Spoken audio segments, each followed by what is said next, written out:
Hi guys, मेरा नाम है कार्तिक। आप देख रहे हैं scary horror stories in Hindi. Tumbbad के छोटे से गांव में, जहां अंबर हमेशा ग्रे रहता है और बारिश कभी रुकती नहीं, एक पुराना वीरान हवेली है।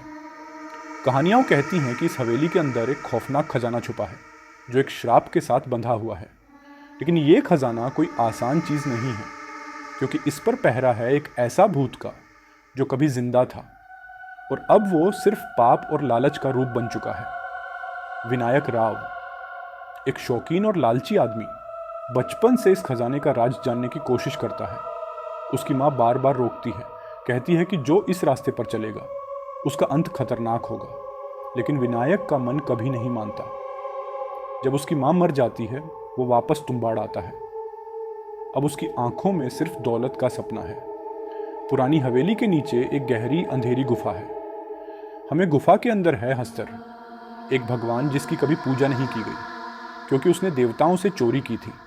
वो छुपा है उस गुफा में, हमेशा भूखा, सिर्फ एक चीज़ का प्यासा, सोना और अन्ना। विनायक अपने खौफ और लालच के बीच खजाने को पाने के लिए गुफा में घुस जाता है।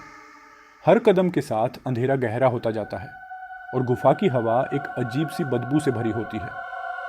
और तब हस्तर दिखाई देता है, एक बूढ़ा बिखर गया रूप, जिसमें सिर्फ भूख और प्यास जिंदा है। विनायक को एक रास्ता मिल जाता है खजाने तक, लेकिन वो नहीं समझता कि हर सोने का सिक्का उसकी जिंदगी का टुकड़ा लेकर जा रहा है। दिन बाद दिन विनायक ज्यादा लालची होता जाता है और हर बार गुफा से वापस लौटा तो उसके चेहरे पे डर के निशान और गहरे हो जाते हैं। एक दिन उसका बेटा भी इस राज को जान लेता है और अब वो भी उसी गुफा की तरफ चल पड़ता है, एक ऐसे दौर में घुसने के लिए जो कभी खत्म नहीं होता।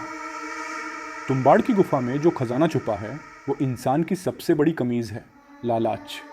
और जो भी इस रास्ते पर चलेगा कभी लौट नहीं पाएगा, क्योंकि हस्तर कभी माफ नहीं करता।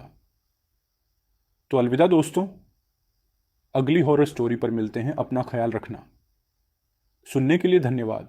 और अगर आपको यह पसंद आया तो अगर आप स्पॉटिफाई में सुन रहे हैं तो रेटिंग दें और मेरे यूट्यूब चैनल को लाइक, शेयर और सब्सक्राइब करें।